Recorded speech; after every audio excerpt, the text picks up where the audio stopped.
Terima kasih. Assalamualaikum warahmatullahi wabarakatuh.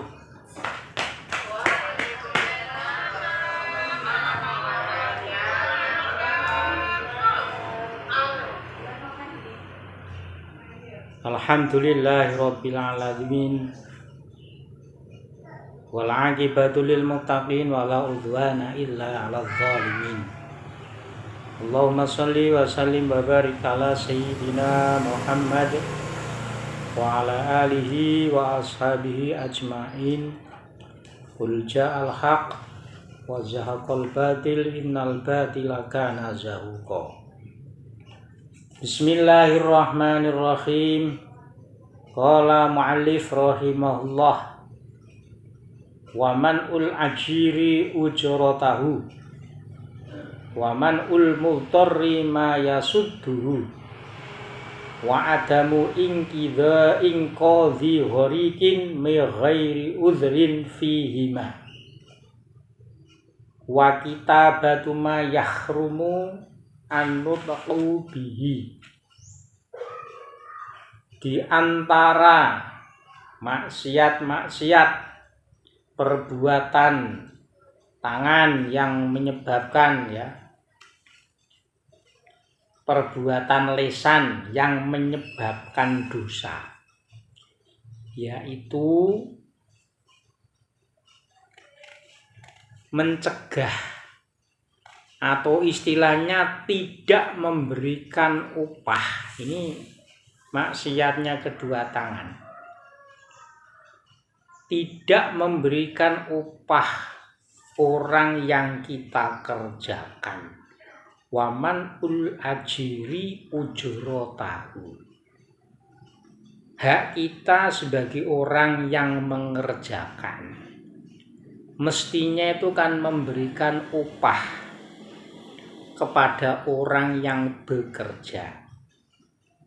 Hanya yang bekerja mendapatkan upah, yang mempekerjakan memberikan upah. Kalau sekarang orang-orang kerja bangunan itu mingguan, setiap sore, Sabtu sore itu digaji dalam satu minggu, ya kita kasihkan. Kalau kesepakatannya itu satu minggu digaji sekali, ya tentu dengan akad perharinya mulai jam 7 atau jam 8 sampai jam 4 itu berapa, itu setiap minggu kita berikan, ya harus kita berikan. Kalau gajiannya kesepakatannya itu adalah tiap bulan, tanggal 1 pada tiap-tiap bulan, ya harus kita kasihkan pada tanggal 1 tiap-tiap bulan. Nah, kalau sampai kewajiban kita memberikan gajian atau upah ini tidak diberikan, maka ini termasuk man'ul ajiri ujrotahu, dan ini adalah dilarang, ini adalah termasuk maksiatnya tangan. Dalam hadis qudsi, qala Rasulullah sallallahu alaihi wasallam, qala Allah Ta'ala, salah satun ana khosmuhum yaumal qiyamah, rajulun u'tiyabi al-ahda thumma ghadara wa rajulun ba'a hurran fa'akala samanahu wa rajulun istajara ajiron fastawfa minhu amalahu walam yu'tihi ujrohu. Yang artinya, dalam hadis qudsi Allah berfirman, ya tentu dalam Al-Quran tidak ada, jadi dawuhnya Allah langsung kepada Nabi Muhammad. Ada 3 orang atau 3 golongan yang mana besok di hari kiamat saya ini menjadi musuhnya, saya akan membencinya, tidak kompromi. Besok itu ada 3 orang, 3 golongan yang menjadi musuh Allah, tidak dilindungi oleh Allah, tidak dikasih rahmat oleh Allah. Siapa? Yang pertama yaitu seseorang yang memberikan janji-janji kepadaku, kepada Allah. Misalnya begini, kalau usaha saya berhasil, kalau ujian saya berhasil, kalau saya sudah sampai menuntaskan sarjana S2, S3 dan seterusnya, maka saya akan melaksanakan ibadah umroh misalkan. Atau kalau saya berhasil menuntaskan kuliah, saya akan ziarah ke Wali Songo misalkan. Nah, ternyata bagaimana? Ini kan janji-janjinya itu kan kepada Allah. Tapi tsumma ghadara, ternyata dia itu cidro, atau bahasanya itu tidak menepati janjinya.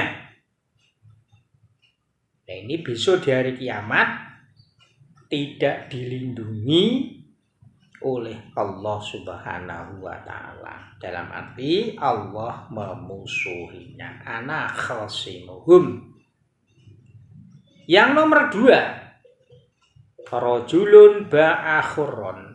Ada seseorang menjual, memperdagangkan orang yang merdeka, bukan hamba. Istilahnya itu dimaklari. Sekarang itu kan ada toh, banyak sekali kejadian-kejadian orang menjual orang, entah itu dikirim kemana, yang penting itu menjual orang yang merdeka. Itu bukan budak. Kalau dulu ya budak, sekarang tidak. Orang itu sekarang nggak ada yang namanya budak. Orang merdeka khurron, merdeka, dia bebas menentukan pilihannya. Kok dijual, entah itu dengan cara-cara ancaman, intimidasi dan seterusnya. Diperjualkan dia, misalkan itu satu orang itu dia mendapatkan upah 100 juta. Lah kok dia itu tega-teganya makan hasil daripada perdagangan manusia. Orang semacam ini besok di akhirat, besok di hari kiamat tidak diberi rahmat oleh Allah. Bahasa Jawa ini ora dilirik, tidak diperdulikan oleh Allah. Ana khosimuhum, Allah menjadi musuhnya, memusuhinya. Nanti. Dan yang nomor 3, rajulun istajara ajiron fastaufa minhu amalahu walam yu'tihi ujruhu. Seseorang, ya, bahasanya itu bukan menyewa, yang memperkerjakan seseorang buruh. Ajiron itu buruh, dan buruh ini sudah menepati pekerjaannya, ya, misalkan kalau akadnya 1 minggu digaji dalam 1 minggu, kalau 1 bulan ya 1 bulan. Ternyata oleh seseorang yang mempekerjakan ini tidak digaji, walam tu'tihi ujron, upahnya, gajinya tidak diberikan. Lah kalau ada orang yang model semacam ini, besok di akhirat dimusuhi oleh Allah. Dan ini banyak. Biasanya itu justru malah proyek-proyek. Pekerja-pekerja itu banyak yang ditipu, gajinya ditunda-tunda.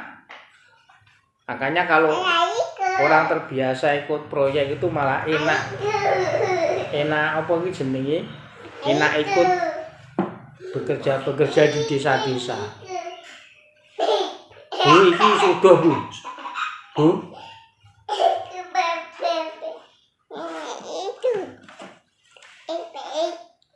Maaf. Bu.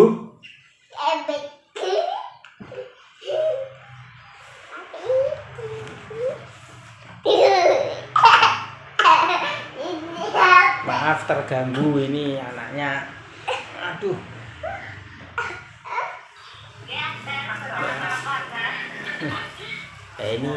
Ini di live malah baru mandi. Itu tadi yang nomor 3 adalah seseorang yang mempekerjakan pekerja, sedangkan yang dipekerjakan itu sudah memenuhi pekerjaannya tapi tidak digaji. Nah, ini besok di hari kiamat, maka dia tidak akan mendapatkan rahmat dari Allah Subhanahu wa ta'ala. Bismillahirrahmanirrahim.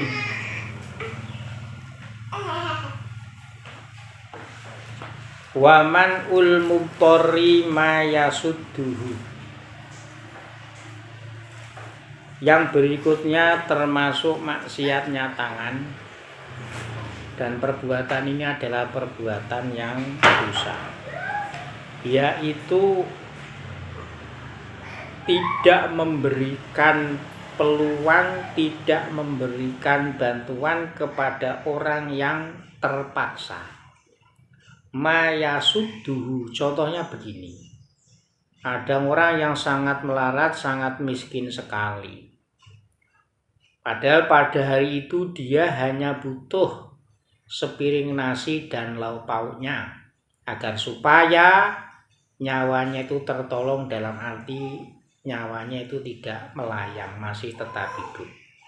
Nah, ada orang tahu semacam itu, dia mampu memberikan, dia mampu untuk mencegah nyawanya itu melayang atau mati, hanya sepiring nasi dan lauk pauknya, tapi dia tidak memberi, maka ini termasuk maksiat. Dan maksiat ini sangat berdosa sekali. Nah, dalam hal ini wa yajuzu lil mutari akhdhu qahron wa alaihi qimatuhu. Jadi kalau ada orang terpaksa di hari itu, dia kalau tidak makan satu piring dia mati saking laparnya, saking karena tidak punya uangnya. Ada tetangganya, ada saudaranya yang mampu memberikan, tapi ternyata tidak peduli padahal tahu, maka orang yang dalam keadaan terpaksa semacam itu boleh mengambil barang secukupnya, di mana kebutuhan dia itu terpenuhi, yaitu misalkan sepiring nasi dan lauk pauknya. Jadi kalau ada tetangga kita, saudara kita, teman kita yang kondisinya sangat darurat sekali, yang kondisinya itu sangat membutuhkan bantuan, sedangkan kita itu mampu untuk memberi bantuan, maka wajib bagi kita untuk memberikan bantuan. Dan bila kita mengerti, benar-benar mengerti, tapi malah pura-pura tidak tahu, di sini bahasanya adalah man'ul mubtari mayasuddu, maka hukumnya ini kita adalah sangat berdosa sekali. Yang berikutnya wa adamu inqidha'i ghariqin min ghairi udrin fihima. Kalau ada orang yang tenggelam, ya, tidak kita tolong, misalkan di laut, sesama nelayan. Ada yang nelayan di perahu atau di kapal tuh kapalnya itu pecah. Kapalnya pecah, otomatis kan penumpangnya ya mungkin 5 atau 3 orang. Ini dia kan otomatis kerem. Kerem itu bahasanya itu terkatung-katung di tengah laut atau di air laut. Nah, ada serombongan atau ya bukan rombongan, ada nelayan pakai perahu, pakai sampan, dia itu lewat. Mengerti ada orang yang lagi minta pertolongan agar supaya selamatkan tidak tenggelam di tengah laut. Tapi dia tidak memperdulikan wa'adamu inqadhigorikin. Maka ini perbuatan seperti ini adalah hukumnya dosa. Jadi tarku ikhraji minal ma'i qoblal mauti wa ba'dahu. Baik menolong orang yang tenggelam itu dia itu sudah mati atau belum, itu hukumnya adalah wajib. Ya kalau mati otomatis jenazahnya kita bawa ke darat agar supaya tidak busuk, tidak dimakan oleh ikan laut. Jadi baik itu sudah mati maupun belum mati wajib kita tolong. Lebih-lebih sebelum mati dalam arti masih hidup terkatung-katung di tengah laut, wajib kita selamatkan, wajib kita tolong. Entah kalau memang perahunya tidak muat ya kita tolong, kalau kita punya ban atau istilahnya itu pelampung ya kita lempari pelampung atau ban. Kalau kita membiarkan ada orang yang minta tolong di tengah laut, ada orang yang tenggelam di tengah laut, baik sebelum mati maupun sudah mati, kalau kita biarkan itu hukumnya adalah dosa. Jadi maka hukumnya wajib kita menyelamatkan orang yang tenggelam baik di sungai maupun di laut. Wa kitabatu ma yahrumu an nutqu bihi. Di antara maksiatnya tangan adalah menulis ucapan-ucapan yang apabila kita ucapkan itu hukumnya haram. Ya kalau orang Jawa itu misalkan ya, kalau orang Surabaya atau orang Jawa Timur itu mengucapkan kata-kata danco itu kan kotor sekali, ini hukumnya haram. Lah kok kita tulis di kertas, tulis di papan tulis, maka menulis kata-kata yang kotor itu sendiri hukumnya juga dosa. Kalau orang Jawa atau orang Semarang atau mungkin orang mana, itu kalau miso-miso itu kakeane, asu, celeng dan seterusnya. Kita menulis kata-kata pisuan yang kita ucapkan itu hukumnya haram, maka menulis pun hukumnya juga haram.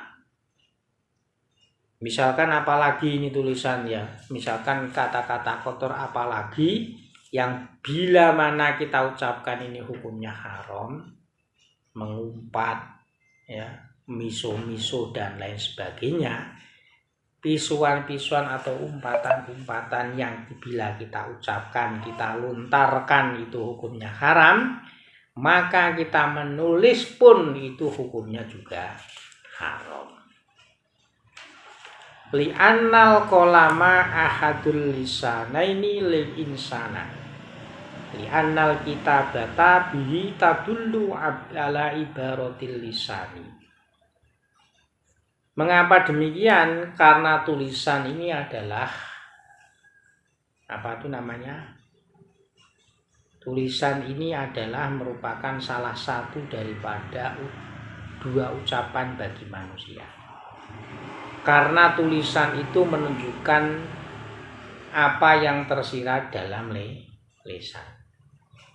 Nah, dalam hal ini Imam Ghazali mengatakan, fahfadil kolama amma yajibu hifdzul lisani minhu, yang artinya jagalah tulisan dari ucapan-ucapan yang wajib dijaga. Dari ucapan-ucapan yang wajib dijaga. Jadi kita nulis pun bukan nulis yang sembarangan, tapi yang nulis ada manfaatnya. Ya banyak kita tidak terasa, mungkin kalau masih muda tulisan tulisan karena baru jatuh cinta. Akhirnya tulisannya itu saking mesrani, saking romantisnya, sehingga itu sampai keluar tulisan-tulisan yang tidak senonoh, yang kotor. Lah tulisan-tulisan yang semacam itu, yang model semacam itu, ini hukumnya adalah haram. Kalau dalam ilmu nahwu itu kan innal kalama lafil fuadi wa innama ju'ilal lisanu ilal fuadi dalila. Jadi tulisan menunjukkan lisan, lisan ini berucap, ini adalah menunjukkan atau dalilan bagi hati nurani kita. Jadi ketika kita berucap, ketika kita menulis, harus hati-hati, harus kita hindari dari tulisan-tulisan yang wajib kita jaga. Bismillahirrahmanirrahim. Wal khiyanatu wa yadidun nasihah fatashmalu al af'ala wal aqwala wal ahwala. Kemudian yang tidak diperbolehkan, perbuatannya itu tercatat menjadi perbuatan dosa, yaitu khianat. Khianat itu apa toh? Khianat itu kebalikan daripada nasihat. Jadi kalau nasihat itu menghendaki kebaikan, tapi khianat itu menghendaki tidak baik. Jadi kalau adinu, agama itu kan nasihat. Nasihat itu apa toh? Nasihat itu menghendaki kebaikan. Kebaikan yang bagaimana? Yang ada hubungan lillah kepada Allah, wali Rasulillah dan kepada Nabi Muhammad, wali umatil muslimin dan kepada orang-orang Islam. Nah ini kalau ada kebalikan, maka itu disebut khianat. Contohnya begini, ya. Sekarang saya suruh ke lapangan sana. Ternyata di sana lapangan itu banyak sekali kemaksiatan. Jadi tidak ngomong apa-apa, tapi sana kamu ke lapangan. Lapangan di sana terjadi orang mabuk, orang berpacaran, orang yang berjudi dan sebagainya. Ini namanya khianat. Mengapa saya menyuruh seseorang teman saya itu ke lapangan itu bukan untuk kebaikan, tapi nyatanya untuk keburukan. Ini namanya khianat. Orang Islam itu kan mestinya itu kalau kalau berbuat itu kan seharusnya itu adalah demi kebaikan, bukan untuk bukan untuk menjerumuskan seseorang ke dalam perbuatan dosa. Nah, khianat ini ada kalanya berupa perbuatan, ada kalanya itu ucapan-ucapan, dan juga ada kalanya tindakan-tindakan. Ini khianat. Banyak sekali lah yang seperti perbuatan ya, kita melakukan aktivitas kegiatan apa saja, ini kadang-kadang itu juga niatnya itu tidak baik. Ya kelihatannya ngaji, tapi niatnya itu adalah agar supaya saya ini terpengaruh, biar tamunya banyak, biar orang itu menganggap saya itu orang yang mulia dan seterusnya. Ini namanya juga khianat, namanya juga tidak baik. Dan juga ada ucapan-ucapan, ya ucapan-ucapan yang saya contohkan tadi. Apa yang saya contohkan tadi? Coba saya kamu ke sana, ternyata di sana itu yang ada adalah kemaksiatan. Ini ucapan-ucapan yang cenderung bukan menghendaki kebaikan, tapi menghendaki sebaliknya, yaitu perbuatan yang tidak baik.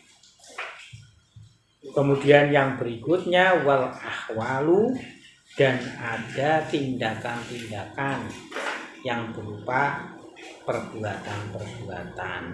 Ya banyak sekali lah.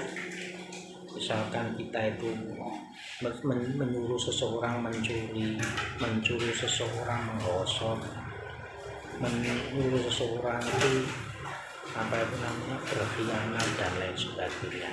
Ya ini termasuk yang dilarangkan oleh Rasulullah Shallallahu Alaihi Wasallam. Famin Rasulya Shallallahu Alaihi Wasallam ibadis sahabah asbis bagil wudu'a yazid fi umrika wasallim ala man laqaita taksuru khairatuka wa idza dakhalta ala libatika fasallim taksur hasanatuka wa sholli sholatad duha fa innaha sholatul awwabina qablaka warhamis shoghira wa waqiril kabira takun rafiqi yaumal qiyamah. Ini dalam bab terakhir tentang maksiat daripada kedua tangan. Di antara wasiat-wasiatnya Nabi Muhammad Shallallahu Alaihi Wasallam kepada sebagian para sahabat, sempurnakanlah wudumu. Ini satu, asbihil wudu'a, sempurnakanlah wudumu, maka umurmu akan menjadi tambah. Wudu yang sempurna itu yang bagaimana? Ketika kita membasuh wajah, jangan sampai persis, ya mesti ditambahi. Ketika kita membasuh tangan, ya jangan sampai persis sampai siku-siku, ya harus kita tambahi. Dan ketika kita membasuh kaki, bukan hanya persis seperti pas di dalam mata telapak kaki, harus ada kelebihannya. Pun juga ketika kita mengusap sebagian rambut atau kulit kepala, bukan hanya sehelai, tapi kalau bisa itu seluruh rambut kita itu tersentuh oleh usapan-usapan air. Maka nanti umurmu akan menjadi tambah, umurmu akan menjadi panjang. Kemudian yang nomor 2, pesan Kanjeng Nabi kepada para sahabatnya. Wasallim alaman lakoita. Ketika kamu bertemu seseorang, maka berilah salam atau uluk salam. Maka kebaikanmu akan menjadi tambah. Taksuru khairatuka, kebaikanmu akan banyak, kebaikanmu akan menjadi bertambah. Jadi ketika kita bertemu dengan siapapun, baik kenal maupun tidak, kalau nanti ada pertanyaan, dan nanti kalau orangnya itu non muslim bagaimana? Ya dalam hati ingkana rodian atau ingkana musliman. Dan ketika Anda masuk, dalam arti masuk ke dalam rumah, maka ululah salam kepada keluargamu, maka kebaikanmu akan menjadi banyak. Jadi masuk rumah, baik ada orang maupun tidak, kita tetap mengucapkan salam. Assalamualaikum wa ala ibadillahi sholihin kalau tidak ada orangnya. Kemudian yang nomor berikutnya, nomor 4, washolli sholatad duha, dan lakukanlah sholat duha sebisa mungkin, karena sholat duha sholatul awwabina, yaitu sholat yang dilakukan oleh orang-orang yang kembali, orang-orang yang tobat kepada Allah Subhanahu wa Ta'ala. Yang berikutnya, warhamis sohiro wa wakiril kabiro takun rofiki yaumal qiyamah. Dan cintailah anak kecil dan hormatilah orang yang lebih tua, maka engkau akan menjadi temanku besok di hari yaumil qiyamah. Amin Allahumma amin. Kepada anak yang lebih kecil kita mempunyai rasa kasih sayang, kepada orang yang lebih tua kita mempunyai rasa hormat. Kalau mudah demikian, sempurnakanlah wudumu, ulurlah salam kepada orang yang bertemu denganmu. Ketika masuk rumah juga mengucapkan salam, melakukan sholat duha, kemudian memberi kasih sayang kepada anak kecil, menghormati yang lebih tua, maka besok di hari kiamat akan menjadi pendamping, menjadi teman Rasulullah Shallallahu Alaihi Wasallam. Amin Allahumma amin. Demikian, semoga bermanfaat. Al-Fatihah. A'udzubillahi minasyaitonirrajim. Bismillahirrahmanirrahim. Alhamdulillahirabbil alamin. Ar-Rahmanir-Rahim, Maliki Yaumiddin. Iyyaka na'budu wa iyyaka nasta'in. Ihdinas shiratal mustaqim. Shiratal ladzina an'amta 'alaihim ghairil maghdubi 'alaihim waladdallin. Amin.